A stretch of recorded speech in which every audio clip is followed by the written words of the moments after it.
माननीय महोदय, आपण मला बोलण्याची संधी दिली त्याबद्दल सभापती महोदयाचा धन्यवाद. धन्यवाद. सन्माननीय सदस्य सत्यजितजी तांबे. सभापती महोदय, खरं तर आपण पाहतो की आता सध्या राज्यामध्ये मागच्या 5 वर्षांमधलं ज्या पद्धतीचं सरकार मागच्या 5 वर्षांमध्ये कार्यरत होतं, एकंदरीतच राज्याच्या प्रशासनाची घडी विस्कटण्याचं काम मागच्या 5 वर्षाच्या कालखंडामध्ये झालं. अनेक राजकीय प्रयोग झाले, अनेक पक्ष एकत्र आले, अनेक वेगवेगळ्या आघाड्या युत्या झाल्या आणि त्याच्या माध्यमातून हे सरकार मागच्या 5 वर्षांमध्ये काम करत आहे. परंतु ही जी बिघडलेली घडी आहे, ही घडी खऱ्या अर्थाने पुन्हा रुळावर आणण्याचं काम या नवीन सरकारमध्ये आता होताना आपल्याला दिसत आहे. आणि म्हणून मला असं वाटतं की पहिल्याच 4 दिवसांमध्ये मुख्यमंत्री पदाची शपथ घेतल्यानंतर माननीय मुख्यमंत्री देवेंद्रजी फडणवीस साहेब यांनी सगळ्यात पहिलं जर कोणते पावलं उचलले असतील तर 100 दिवसांच्या कार्यक्रमाचा एक फार असा चांगला कार्यक्रम या ठिकाणी त्यांनी सगळ्या विभागांना दिला. सभापती महोदय, पहिल्याच 4 दिवसांमध्ये सगळ्या विभागांना सूचना देत असताना माननीय मुख्यमंत्री महोदयांनी झिरो पेंडन्सी असली पाहिजे, कुठल्याही सरकारी कार्यालयामध्ये कुठल्याही पद्धतीचं काम प्रलंबित राहणार नाही, अशा पद्धतीच्या सूचना या सगळ्या विभागांना दिल्या. मला असं वाटतं की अत्यंत क्रांतिकारी अशा पद्धतीचा निर्णय माननीय मुख्यमंत्र्यांनी त्या ठिकाणी घेतला. एवढंच नाही तर ते कार्यालय स्वच्छ असलं पाहिजे, त्या कार्यालयामध्ये सर्वसामान्य माणसाला सहज आणि सरळ येता आलं पाहिजे, त्याला तिथं प्रत्येक सुखसोयी असल्या पाहिजे आणि कुठेही हेलपाटे न मारता त्याचं काम त्या ठिकाणी झालं पाहिजे, अशा स्पष्ट सूचना त्या ठिकाणी मुख्यमंत्री महोदयांनी दिल्या. गतिमान प्रशासनाच्या दृष्टीने त्यांनी केलेलं एक फार मोठं पाऊल आहे असं म्हणलं तरी चुकीचं ठरणार नाही. सभापती महोदय, खऱ्या अर्थाने राज्यातील मागच्या 5 वर्षातलं राजकारण पाहिल्यानंतर या राज्याला आता भविष्य कसं असेल असा प्रश्न अनेक लोकांच्या मनामध्ये निर्माण झाला. आणि आज आपण लहान लहान मुलांना जरी विचारलं की खऱ्या अर्थाने या राज्याची घडी पुन्हा एकदा कोण बसू शकतं, या राज्याला पूर्ण देशामध्ये 1 नंबरला कोण नेऊ शकतं, हा जर प्रश्न कोणाला जर विचारला तर देवेंद्र फडणवीसांशिवाय दुसरं नाव येत नाही, हे खऱ्या अर्थाने आज मला या निमित्ताने सांगितलं पाहिजे. सभापती महोदय, पहिल्याच महिन्यामध्ये माननीय मुख्यमंत्री डावोसला गेले. डावोसला गेल्यानंतर कितीचा एमओयू करावा, 15,70,000 कोटी रुपयाचा एमओयू या ठिकाणी केला. आणि एमओयू करत असताना प्रत्येक वेळेस आपण आरोप करतो की विकासाचा समतोल साधला जात नाही, परंतु यावेळेस एमओयू करत असताना फक्त मुंबई, पुणे आणि नाशिक किंवा या संभाजीनगर यापर्यंत मर्यादित न राहता या एमओयू मध्ये गडचिरोली जिल्ह्यासारख्या अति मागासलेल्या जिल्ह्यासाठी देखील विशेष असे इन्व्हेस्टमेंटचे पॅकेज या ठिकाणी सभापती महोदय सरकारच्या वतीने करण्यात आलेले आहे. त्याबद्दल मी सरकारचं या निमित्ताने अभिनंदन करतो. एवढंच नाही तर उद्योजकांना संरक्षण देण्यासाठी, उद्योजकांचे जे प्रश्न आहेत ते मांडण्यासाठी माननीय मुख्यमंत्र्यांनी जाहीररित्या या MIDC मध्ये गुंडगर्दीच्या पद्धतीने चालते, राजकीय गुंड असतील किंवा कोणत्याही पद्धतीचं संरक्षण असलेले गुंड असतील तर त्यांना संरक्षण मिळणार नाही, त्यांना थारा दिली जाणार नाही, अशा पद्धतीची स्पष्ट भूमिका घेऊन त्या ठिकाणी उद्योगांना संरक्षण देण्याचं काम हे सरकार करताना मला खऱ्या अर्थाने दिसतंय. सभापती महोदय, एका बाजूला आपण बीड जिल्ह्याचं सगळ्या घटना मागच्या काळातल्या पाहतोय, बीड जिल्ह्यामध्ये कशा पद्धतीने निर्गुण पद्धतीने त्या ठिकाणी आमच्या घटना घडल्यात, खून झालेले आहेत, हे सगळं पाहत असताना ह्याच डावोसमध्ये ह्याच बीड जिल्ह्यातल्या भरत गीते नावाच्या एका तरुणाने 500 कोटी रुपयाचा एमओयू महाराष्ट्र शासनाबरोबर केलेला आहे, हे देखील आपल्याला नजरअंदाज करता येणार नाही. म्हणजे एखाद्या घटनेमुळे, एखाद्या दुर्दैवी घटनेमुळे आपण जिल्ह्याला बदनाम करतो, मात्र तसं न होता त्या जिल्ह्यातल्या चांगल्या गोष्टी देखील समाजापुढे आल्या पाहिजे असं मला या निमित्ताने वाटतं. सामान्य परिवारामध्ये जन्माला आलेल्या ह्या भरत गीतेने आज डावोसमध्ये जाऊन, परळी तालुक्यातलाच आहे, आणि त्यांनी डावोसमध्ये जाऊन 500 कोटी रुपयाचा एक एमओयू सरकारबरोबर केलाय. मला असं वाटतं ही देखील एक अभिनंदनाची बाब आहे. सभापती महोदय, हे सगळं होत असतानाच नाशिक जिल्ह्यामधील जे निमा नावाची नाशिक इंडस्ट्रियल मॅन्युफॅक्चरर्स असोसिएशन आहे, त्यांनी माननीय ऊर्जा मंत्री आणि मुख्यमंत्र्यांना एक निवेदन दिलेलं आहे. आज आपल्या राज्यामधील विजेची जी परिस्थिती आहे, ती विजेची परिस्थिती अशी आहे की आपली वीज ही देशात सगळ्यात महागडी वीज म्हणून आज आपण पाहतोय. देशातला सगळ्यात जास्त विजेचा दर जर कोणता असेल तर तो महाराष्ट्रामध्ये आहे. आणि हे एका बाजूला होत असताना दुसऱ्या बाजूला केंद्र शासनाचे ऊर्जा मंत्री R.K. सिंग यांनी जे क्रमवारी लावली त्या क्रमवारीमध्ये महावितरण सारखी आपली कंपनी 48व्या क्रमांकाला गेलेली आहे. म्हणजे क्रमांक सेवा आणि सुविधामध्ये पण पुढे नाही आणि दरामध्ये मात्र पुढे आहे. आणि मला असं वाटतं की ही गोष्ट निदर्शनास आल्यानंतर या बजेटमध्ये आपण पाहिलं असेल की विजेचे दर कमी करण्याच्या बाबतीत शासनाने भूमिका घेतली आहे. माझी शासनाला एवढीच विनंती आहे का उद्योजकांना चालना देत असताना उद्योगांना चालना देत असताना त्यांना मुबलक वीज मिळाली पाहिजे आणि ती सुद्धा देशाच्या तुलनेमध्ये इतर राज्यांच्या तुलनेमध्ये स्वस्त असली पाहिजे, पूर्ण दाबाची असली पाहिजे. अशा पद्धतीची मागणी मला या निमित्ताने करायची आहे. महावितरण सारख्या किंवा अशा तत्सम सरकारी कंपन्यांसाठी लघु उद्योगांना किंवा मध्यम उद्योगांना अडचणीत येणार नाही अशा पद्धतीची भूमिका सरकारने घेतली पाहिजे. सभापती महोदय, या सभागृहामध्ये आता कृषी मंत्री बसलेले आहेत.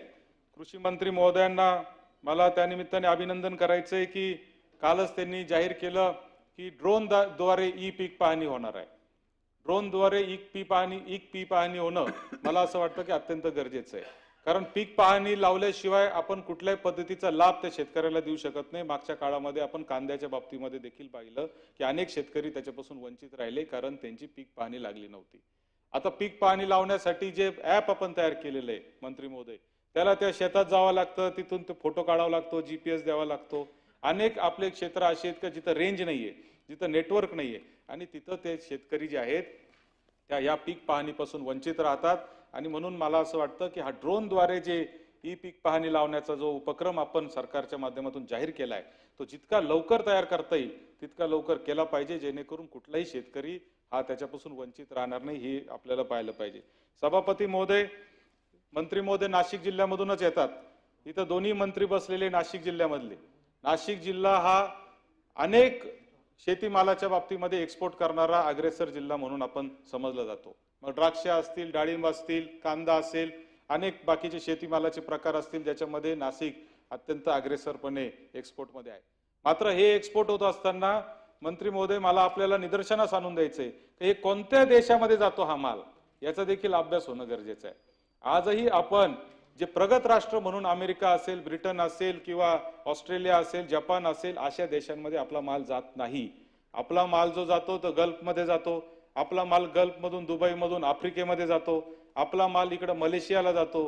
परंतु आजही प्रगत देशांमध्ये आपला माल जात नाही कारण आपल्या मालाची क्वालिटी सुधारवणं मला असं वाटतं की अत्यंत गरजेचं आहे, ज्याच्यामध्ये कृषी खात्याने खरं तर काम करणं गरजेचं आहे. दुसरी एक महत्वाची गोष्ट मला कृषी मंत्री महोदयांच्या निदर्शनास आणून द्यायची आहे की आपण दिवसेंदिवस पाटपाण्याची व्यवस्था करतोय, दिवसेंदिवस सिंचनाचे मोठे मोठे प्रकल्प आपण करतोय. हजारो एकर जमीन आता सिंचनाखाली वरचेवर वाढत चाललेली आहे. हे करत असताना ज्या लोकांना आजपर्यंत मागच्या 100 वर्षात पाणी मिळालं नाही अशा लोकांच्या बांधापर्यंत पाणी घेऊन जाण्यासाठी सरकार काम करतंय. मात्र ज्यांच्या शेतापर्यंत पाणी नेतंय त्यांचे शेत डेव्हलप करण्यासाठी कुठलीही योजना नाहीये.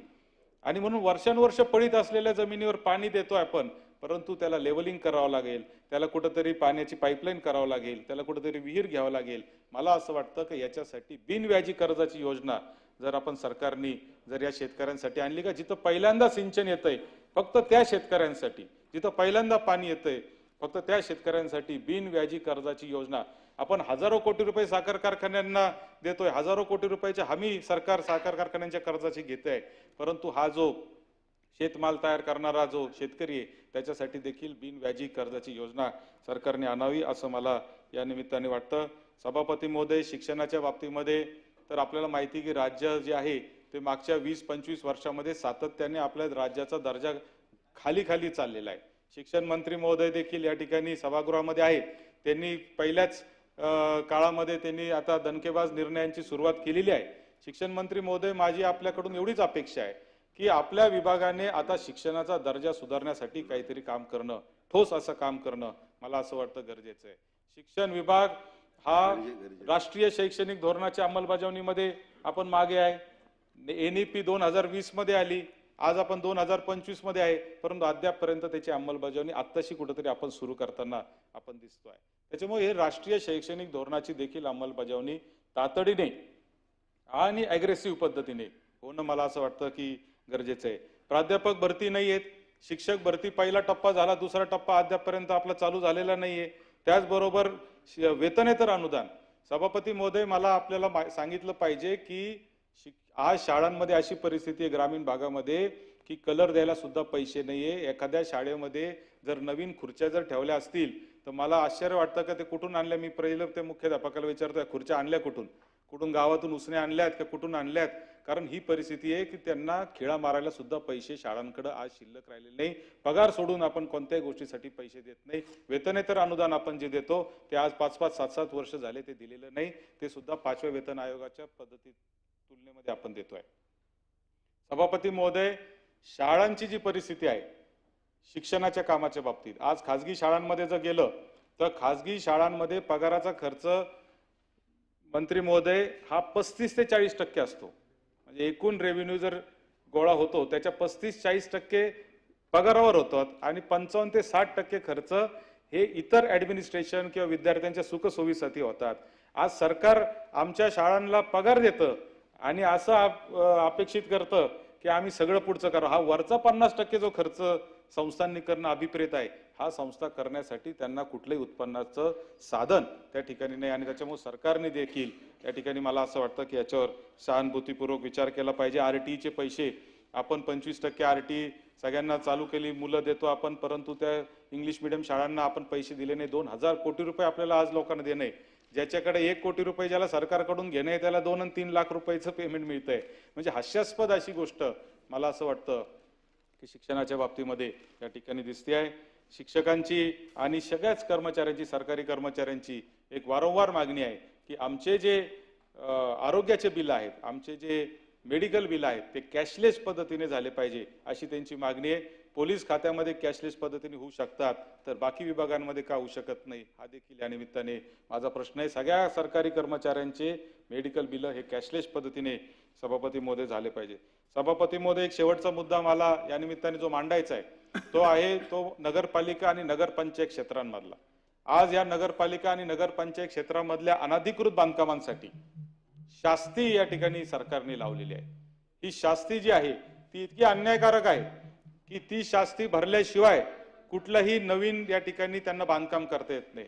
शास्तीची पद्धत अशी आहे की एखाद्या माणसाने जर पैसे भरले तर ते घरपट्टी पोटी जात नाही तर शास्ती पोटी पहिले जमा होतात. त्याच्यामुळे त्याची घरपट्टी तशीचे तशीच राहते आणि त्याच्यामुळे कुठली नवीन डेव्हलपमेंट तो माणूस करू शकत नाही. अन्यायकारक शास्ती मला असं वाटतं की सरकारने तातडीने रद्द केली पाहिजे. एका बाजूला वेगवेगळे दिलासे आपण लोकांना देतोय, दुसऱ्या बाजूला या शास्तीच्या माध्यमातून ज्या गोष्टी चालल्यात त्या देखील मला असं वाटतं की रद्द झाल्या पाहिजेत. सभापती महोदय, इथं कोकाटे साहेब पण बसलेले आहेत. त्यांच्यात सिन्नर मतदारसंघामधल्या इंडिया बुल्स प्रोजेक्टच्या बाबतीमध्ये देखील सरकारने गांभीर्याने विचार करणं मला असं वाटतं की गरजेचं आहे. 1500 एकर जमीन आज पडून आहे. शेतकऱ्यांनी 2017 पासून 7 पासून त्या जमिनी दिलेल्या आहेत, परंतु त्या जमिनीवर आजपर्यंत 17-18 वर्ष झाले आपण काही करू शकलेलो नाही.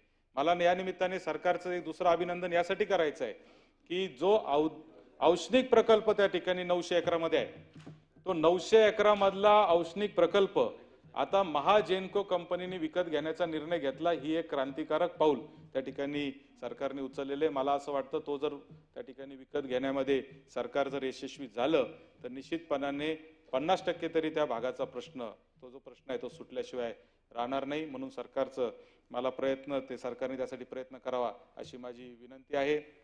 त्याचबरोबर सभापती महोदय, एक शेवटचा मुद्दा असा मांडायचा आहे की आमचा जो पूर्ण नाशिक आणि अहिल्यानगरचा जो परिसर आहे किंबहुना उत्तर महाराष्ट्राचाच संपूर्ण परिसर आहे, याच्यामध्ये आपण मेक इन इंडिया नावाने आता केंद्र शासनाने खूप नवीन गोष्टी जाहीर केलेल्या आहेत. मला असं वाटतं की सरकारने मेक इन इंडिया बरोबर मेक इन महाराष्ट्र देखील आता एक प्रकल्प त्या ठिकाणी आणला पाहिजे आणि महाराष्ट्रामध्ये नवनवीन उत्पादनं कसे तयार होतील या दृष्टीने काम केलं पाहिजे. एका प्रोजेक्टकडे माझं आपल्या माध्यमातून सरकारचं लक्ष वेधायचं आहे. आंध्र प्रदेशमध्ये वायझॅकमध्ये आंध्र मेडिकल टेक्निकल झोन नावानी त्यांनी एक 200-500 एकरामध्ये त्या ठिकाणी एक एसीझेड सारखी व्यवस्था उभी केली, ज्याच्यामध्ये मेडिकल इक्विपमेंट आंध्र प्रदेश सरकारला लागणारे आणि खाजगी दवाखान्यांना लागणारे जे आहेत ते तिथं तयार केले जातात आणि त्याच्या माध्यमातून तिथंच उत्पादन आणि तिथंच त्याची विक्री अशा पद्धतीची सोय आंध्र प्रदेश सरकारने केलेली आहे. महाराष्ट्राने सुद्धा त्या धर्तीवर महाराष्ट्र मेडिकल टेक्निकल झोन तयार करावा अशी विनंती मी माननीय मुख्यमंत्री महोदयांना केलेली आहे. आणि त्यासाठी अतिशय योग्य असं ठिकाण जे आहे ते समृद्धी महामार्गापासून पुणे नाशिक रेल्वे, पुणे नाशिक हायवे आमचा जो आहे त्याच्या परिसरात कुठेतरी तो जर तयार करता आला तर निश्चितपणे त्याचा फायदा आमच्या बेरोजगार तरुणांच्या कामाला होणार आहे. सभापती महोदय, या माध्यमातून सरकारला माझी एवढीच विनंती आहे की शिक्षणाच्या सुविधा खूप उपलब्ध झालेल्या आहेत, परंतु आता शिक्षण घेतलेल्या बेरोजगार तरुणांच्या हाताला काम मिळवून देण्यासाठी निश्चितपणाने येणाऱ्या काळामध्ये सरकारने काही ठोस भूमिका आणि ठोस असे कार्यक्रम हाती घ्यावे. धन्यवाद. सन्मान्य सदस्य शिवाजीराव गर्जे.